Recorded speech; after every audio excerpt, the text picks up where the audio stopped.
कर रहे रिकॉर्डिंग। तो आज जो है हम लोग क्लास 9, जो हमारा लास्ट क्लास था, जो हमने शॉर्ट में कर दिया था कंप्लीट, क्लास 9 और क्लास क्लास 10 दोनों को ही करेंगे कंप्लीट। तो क्लास 9 में जो मैंने आपको 6 टॉपिक कवर किया था मेजर अरकाना की कार्ड्स का, उसको आज दोबारा से एक बार पहले गो थ्रू करते हैं। उसके बाद हम लोग स्प्रेड पढ़ेंगे और फिर आगे बढ़ेंगे, ठीक है। सो आपकी स्क्रीन स्टक हो गई है, नेटवर्क प्रॉब्लम तो नहीं है? आवाज ठीक से आ रही है ना? ओके। हाँ, आवाज तो आ रही है, आपकी स्टक हो गया। आपकी स्क्रीन स्टक हो गई है, बिल्कुल एक ही जगह पे स्टक हो गई है। कई बार आपकी भी हो जाती। हाँ, शायद नेटवर्क एक प्रॉब्लम मिनट होगा में मेरे ऑफ को। करके ऑन करूँ। हम्म, अब आई। नहीं। आपको तो मेरी आवाज आ रही है ना, मुझे आप दिखाई भी दे रहे हो, आपकी आवाज भी आ रही है। चलो ठीक है, मैं स्क्रीन शेयर करना स्टार्ट करती हूँ। अगर मुझे आप दिख जाओ उस बीच में, तो फिर हम लोग आगे, मैं आपको आगे बता दूँ कि कोई प्रॉब्लम नहीं है। मेरा दिखना ज्यादा जरूरी है इस टाइम पे। ठीक है, स्क्रीन दिख रही है आपको मेरी? हाँ जी, हाँ जी। ठीक है। तो बेसिकली हम लोगों को टावर से कवर करना था, बट मैं टावर को इग्नोर करते हुए पहले मैं डेविल से स्टार्ट करती हूँ, डेविल के बाद टावर पे आते हैं। डेविल का कार्ड जो आता ओके। है वो हमेशा इस चीज को इंडिकेट करता है कि कहते हैं ना कि एक नजर लग जाना, एक इंसान को किसी का एडिक्शन हो जाना, आदत होना। ऐसे में जब भी कभी डेविल का कार्ड आता है तो वो इस बात को दिखाता है कि सामने वाला कोई कोई ना कोई है जो आपके ऊपर कब्जा करना चाहता है, कंट्रोल करना चाहता है, आपको डोमिनेट करना चाहता है और अपनी बात को मनवाना चाहता है। एक टॉक्सिक रिलेशनशिप को इंडिकेट करता है। जब भी कभी किसी के लिए डेबिट हम्म। कार्ड आता है तो वो उसके तरफ फिजिकली सेक्सुअली अट्रैक्टेड है, इस चीज को भी आप समझ सकते हो। डेविल का कार्ड कहीं ना कहीं ब्लैक मैजिक, डार्क एनर्जीज, ऐसी चीजों को भी इंडिकेट करता है। जनरली आप जब भी कभी किसी की रीडिंग करोगे तो सबसे पहले आपको ये देखना है, उसे पूछना है, डेविल का कार्ड आता है तो पूछिए क्या घर में कोई ओल्ड पर्सन है जिसको आपके रिश्ते से प्रॉब्लम है। या तो कोई ओल्ड पर्सन होगा क्योंकि वो डेविल ओल्ड पर्सन बना हुआ है जो कि उनको परेशान करता है। वो चाह के भी रिश्ते में खुश नहीं रह पा रहे हैं, कुछ ना कुछ प्रॉब्लम फेस कर रहे हैं। या तो कोई ओल्ड पर्सन हम्म। होगा, या नहीं तो ऐसा हो सकता है कि वो इंसान खुद ही बहुत टॉक्सिक होगा, जो उसका पार्टनर है वो बहुत टॉक्सिक होगा डेविल की सिचुएशन में। अगर पार्टनर है तो वो, और अगर पार्टनर नहीं है, सपोज मान लीजिए वो इंसान खुद है, तो वो इंसान कभी कभी आपका खुद का क्लाइंट भी डेविल एनर्जी में हो सकता है। आपको उससे बात करते करते समझ में आ जाएगा कि टॉक्सिसिटी उसके साइड से है या उसके पार्टनर के साइड से है। तो आपको अपने अकॉर्डिंग बिल्कुल ही सही डायरेक्शन में गाइड करना है, चाहे जिसके साथ साइड से टॉक्सिसिटी हो। आपको बिल्कुल ऐसे गाइड करना है कि अगला बंदा समझ जाए कि हाँ, गलती हमसे, मुझसे हो रही है। मतलब हमें सिर्फ क्योंकि हमारा क्लाइंट है इसलिए हमें अच्छा नहीं दिखाना उसको, हमें रियलिटी दिखानी है। हम मलाई मक्खन लगाने हम्म। के लिए नहीं बैठे, हम सच्चाई बताने के लिए बैठे हैं। लेकिन हाँ, सच्चाई बताने का तरीका होता है। आप ऐसे डायरेक्टली किसी को बोल दोगे तुम तो बहुत ही फालतू आदमी हो, तो वो बंदा भाग जाएगा, दोबारा कभी आपके पास नहीं आएगा। तो आपको थोड़ा सा अपनी बुराई तो किसी से डाइजेस्ट नहीं होती है। यस, सच्चाई बोलने का भी एक तरीका होता है, तभी लोग हमारे हाँ। पास आते हैं, कहीं और नहीं जाते। अगर आप एक थेरेपिस्ट हो, अगर आप एक हीलर हो, तो आपके पास आने का रीजन ही यही है, क्योंकि आपको पता है कि ऐसी बातें भी कैसे की जाती है। तो आप थोड़ा सा क्लाइंट डीलिंग कर, आप एक्सपर्ट हो, आप मेरे साथ एक्सपर्ट हो, तो आपको पता है क्लाइंट डील कैसे करना, वैसे क्लाइंट डील करिए, अपने अकॉर्डिंग डील करिए। ठीक है, जिसमें ओके। कि आपकी क्लाइंटेल ओके। भी मेंटेन हो और आपने सच्चाई भी बता दी। थोड़ा इस बात को ध्यान रखिएगा। एक रूल है, हम्म। एक बेसिक रूल है कि हमें झूठ नहीं बोलना, जो रियलिटी है वो बताना है। बट बताने बताना एक वार्मथ के साथ है, एक ममता के साथ है, ताकि सामने वाले इंसान को उसकी गलती गलती भी एहसास हो जाए और उसे तकलीफ भी ज्यादा ना हो। वो माने कि ठीक है, कोई बात नहीं, मैं भी इंसान हूँ, गलती हो गई, मैं अब ध्यान रखूंगा, ध्यान रखूंगा। थोड़ा सा पैम्पर करते हुए आपको बताना है, थोड़ा इस बात का ध्यान रखिएगा, ठीक है। ओके। ओके। उसके बाद हम लोग आगे बढ़ते हैं। ये हमारा डेविल का कार्ड है। डेविल बेसिकली टेम्पटेशन को बताता है, बाउंडेज को बताता है, condition and meaning. The devil card remind you the courage and confront your fear. You are stuck because you think you are stuck. तुम रुके हो क्योंकि तुम्हें लग रहा है कि तुम रुके हो। There is a way of you explore deeper. कोई ना कोई रास्ता है। देखो, अभी क्यों कहा जाता है कि कोई ना कोई रास्ता है डेविल के कार्ड में, क्योंकि अगर आप इस लड़की और लड़का को देखोगे और इनके जो गले में चेन है ना, वो बहुत ही लूज चेन है, और ये चेन एक रिंग से बंधी हुई है। तो ये दोनों चाहे अपनी मर्जी से इस चेन को खोल के बाहर निकाल सकते हैं, लेकिन वो बाहर नहीं निकाल रहे हैं, वो उस चेन में बंधे हुए हैं, क्योंकि वो टॉक्सिसिटी में ना उनको वो कहावत नहीं सुनी है कि हाथी के बच्चे को बचपन से ही खुट्टे में बांध के रखा जाता है, बड़े होने के बाद भी उसी खुट्टे में बंधा है, जब तक वो बंधा है उसको लगता है कि वहां से बाहर नहीं जा सकता। एक्चुअली वो उसका माइंड सेट है, वो चाहे तो एक बार में खुट्टा तोड़ के निकल सकता है, लेकिन उसके माइंड कभी में आ गया है ताकत कि का मैं बंध गया हूँ। एहसास नहीं है। एग्जैक्टली तो ये वही खुट्टा में बंधा हुआ ये कपल है, जो कि चाहे तो इजिली निकल सकता है, बट वो मोरल, वो मोटिवेशन नहीं आ रहा है उसके पास उस चीज से बाहर आने की। तो शायद हमारे पास आए तो हम उसको हेल्प कर सके इस खूंटे से बाहर निकलने के लिए। हमारा काम है उनकी, वही बात है कि डूबते को तिनके का सहारा, and we have to become a तिनका, ताकि हम लोगों को वो सहारा दे सके। ठीक है, बीइंग अ हीलर। आगे बढ़ते हैं, तो समझ में आ गया ये डेविल का कार्ड। हाँ, हाँ, आ गया। उसके बाद हम लोग आते मेरी हैं टावर स्क्रीन के अभी भी साथ। स्टक है।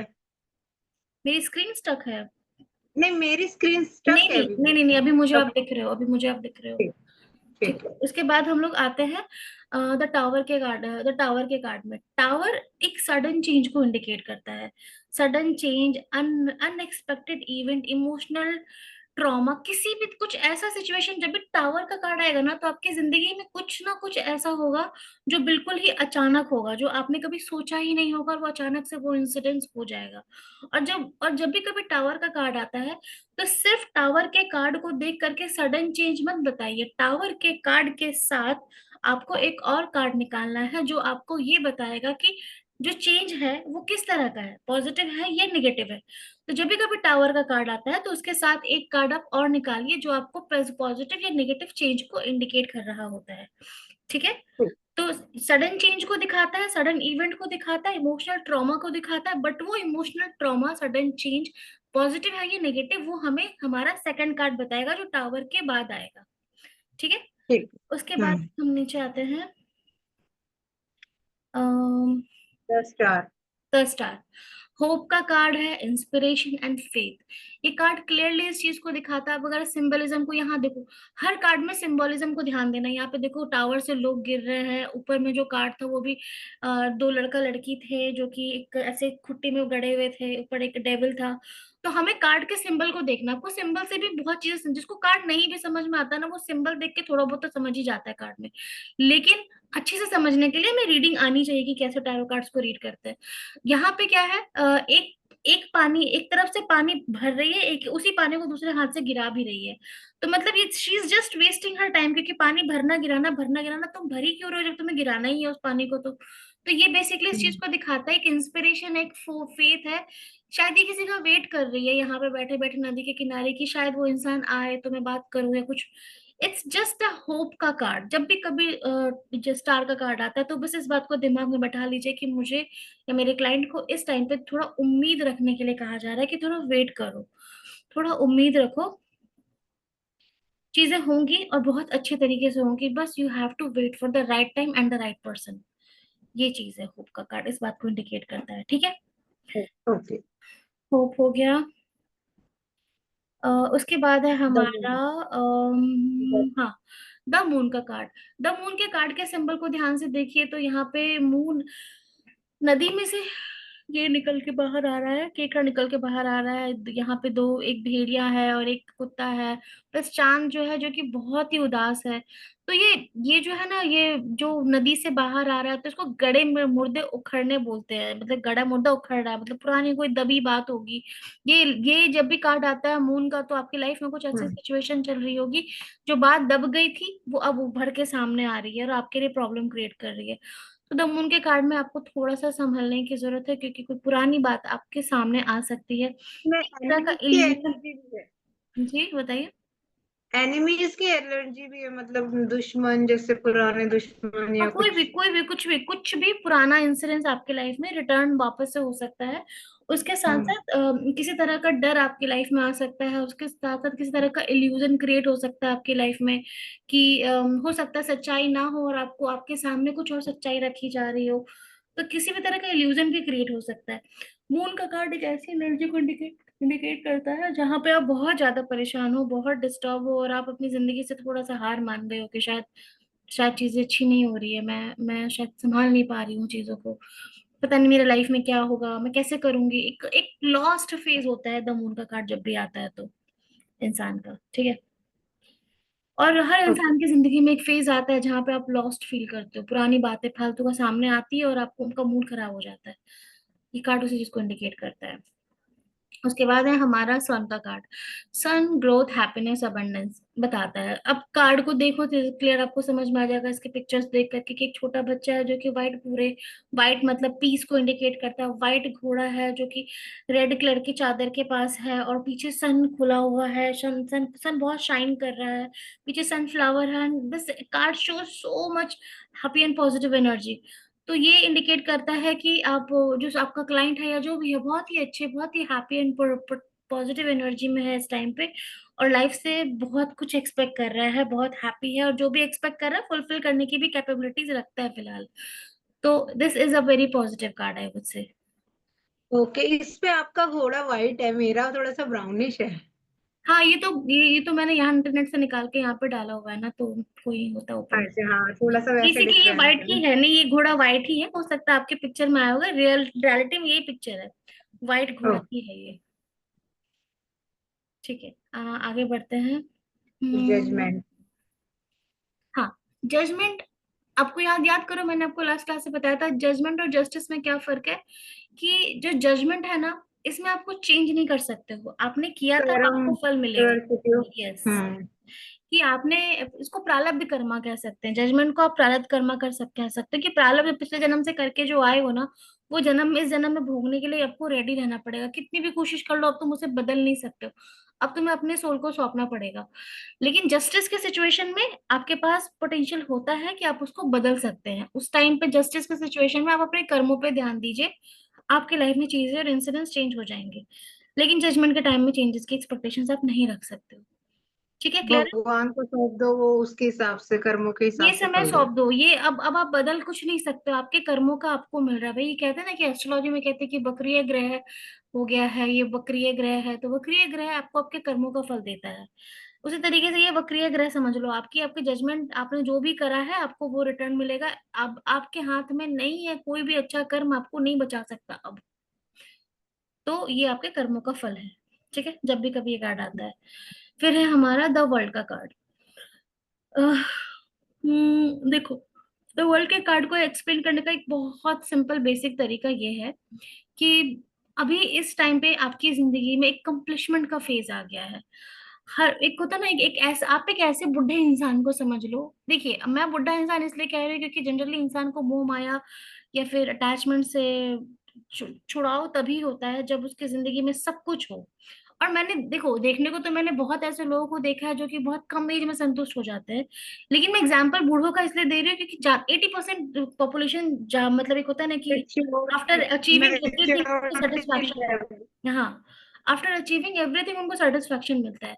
तो ये एक ऐसी इंसान की एनर्जी को, द वर्ल्ड का कार्ड ऐसी इंसान की एनर्जी को दिखा रहा है जिसके पास अब सब कुछ है, वो बहुत खुश है। अब इस जिंदगी के इस पड़ाव पे अगर उसको मौत भी आ जाए तो उसको लगेगा कि ठीक है, मैंने जिंदगी जी लिया, जो चाहिए था मैंने सब अचीव कर लिया। द वर्ल्ड का कार्ड इस कंप्लीशमेंट को इंडिकेट करता है कि मेरे पास सब कुछ है, अब मैं बहुत खुश हूँ, मेरी भगवान ले जाए, अब मुझे ले जाए ना ले जाए, संतुष्ट है ये इंसान। ले जाना, मैं तो ये अपने से ऐड करके बोल रही हूँ। इट्स जस्ट अ कंप्लीशमेंट का फेज, सक्सेस का फेज, कि सब कुछ है मेरे पास, जो चाहा था, जो प्लान किया था मेरी लाइफ के साथ, I have everything in my life. ये है हमारा मेजर अरकाना का कार्ड। अब ठीक है। बताइए, आपको कुछ प्रॉब्लम है इसमें? नहीं, समझ आ गया। ठीक है, समझ में आ गया। मैं आपसे ये चाहती हूँ कि आप एक बार ना, जैसे वैसे तो स्टोरी टेलिंग का आपने मुझे भेज ही रखा है वीडियो, तो उसमें कोई हम्म। प्रॉब्लम नहीं है। मैं आपको एक सेकंड,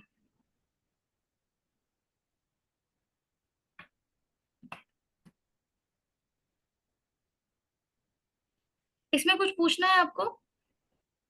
नहीं, ये वाला तो कंप्लीट हो गया, ये वाला तो समझ आ गया almost। ठीक है, बस समझ में आना चाहिए। और जो नहीं समझ आया तो रिकॉर्डिंग सुन लूंगी ना फिर से। हाँ बिल्कुल, वो भी तो काम आएगा। अब मैं ना देखो, साथ साथ ना, जैसे मैं लिख लेती हूँ थोड़ा सा, तो मुझे भी थोड़ा सा फिर एक बार लिखने के बाद याद हो जाता है थोड़ी चीजें ना। मेरी ठीक है, थोड़ी शुरू से हैबिट है, लिख के ना याद होता है मुझे। ओके ठीक है, कोई प्रॉब्लम नहीं है। एक सेकेंड रुकिए आप।